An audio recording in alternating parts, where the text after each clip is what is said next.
Guys, we gotta talk about the Joker. Hey guys, this is Multiversal Archivist coming at you with another video. And buckle up because this video is gonna be a doozy. But first, apologies for taking so long to get another narrated video back up on the channel. I got a recent promotion at work and it caused me to put videos on the back burner as it changed around my hours. But things have finally settled and I can return to making video essays and reviewing content. My video analysis review of Ultimate Spider-Man 2 and 3 should be up in the next few days, if not sooner. But we're not here to talk about comics today. We're here to delve into the exciting world of Suicide Squad Kill the Justice League, and more specifically, the quote-unquote thrilling new content featuring the Joker. Before we do that, I want to provide a little context into my initial impressions of Suicide Squad before the update. And in case you didn't know, most of that was sarcasm. I had planned on reviewing the game, but again, life got the better of me. Now that this update is out, things have drastically changed for me. Before the update, though, I felt pretty positively about Suicide Squad. Yeah, it's true. I found the characters to be a delight, the story engaging, and even the repetitive missions didn't dampen my spirits. I've experienced enough live service games to understand that this is the norm. More content is added over time, providing a wealth of new experience. I don't blame anyone for hating it. I get there's a lot of mess stuff there to swallow. But for me, the excellent traversal mechanics and, like I said, those characters really shine through.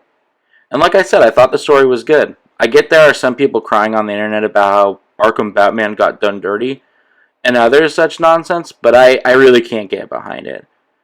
First of all, clearly the Justice League isn't dead. Clearly they're going to come back. And even if they didn't, who cares if Harley Quinn shot Arkham Bat point blank? Sometimes the hero doesn't get to die in some triumphant, heroic fashion. Let's talk about the elephant in the room with that. Kevin Conroy and his passing. Yes, it's very sad, and I already miss him and his tenure as Batman. People have used this to protest further how Batman is treated in this game.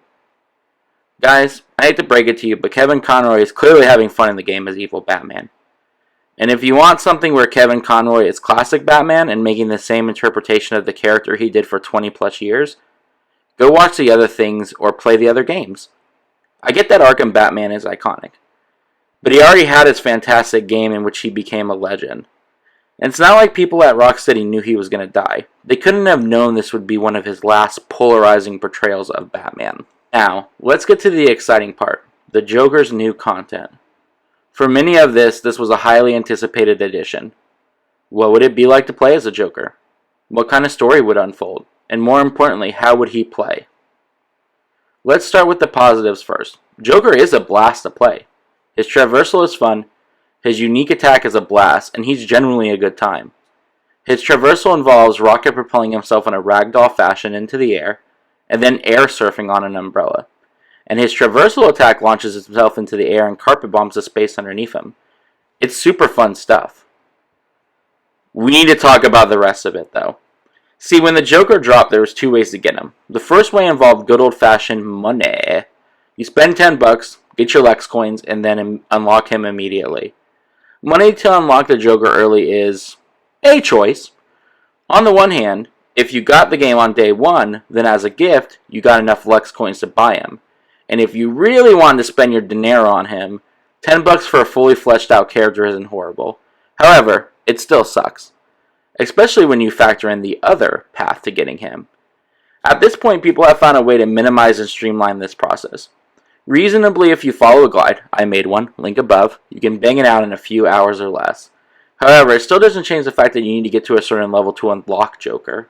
Your fear rank is what matters to unlock the Joker.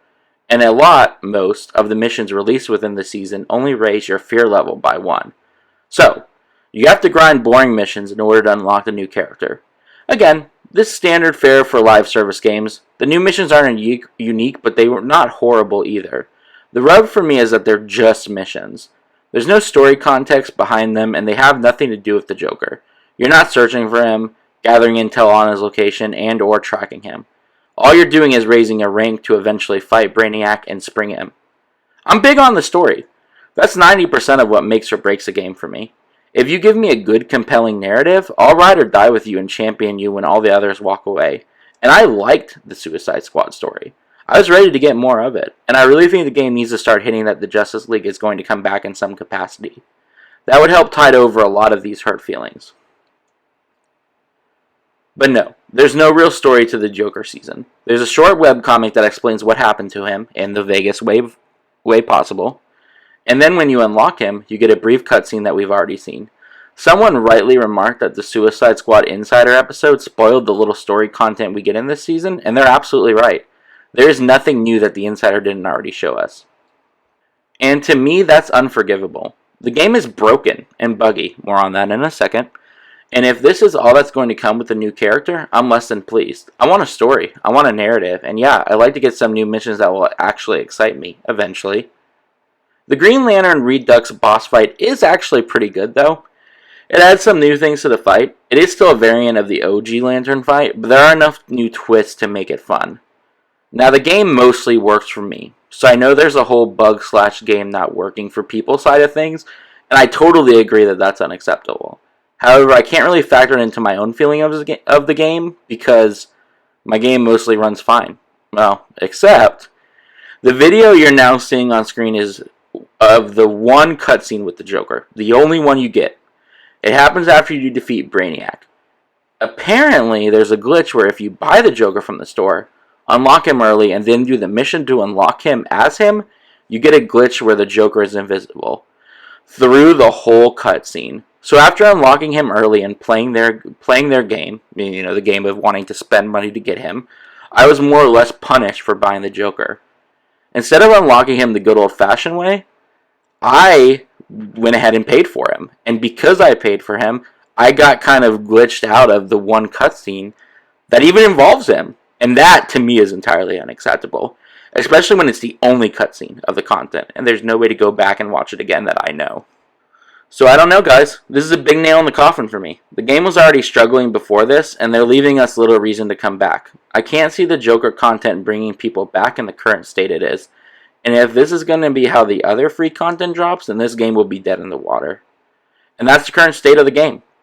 I probably won't be doing many more Joker videos. I know there's a whole Poison build Nefarious set to get, but there's another weird aspect to that whole thing. They've essentially made it so you have to run Poison, and your old builds are trash. I get that they want to encourage people to adapt and try new weapons, but only promoting one build is upsetting to me. But that'll do it for today's video. If you like my voice and the things coming out of my mouth, make sure to like, comment, and subscribe. This has been Multiversal Archivist. Keep calm and don't let the space bug lay eggs in your Taco Bell.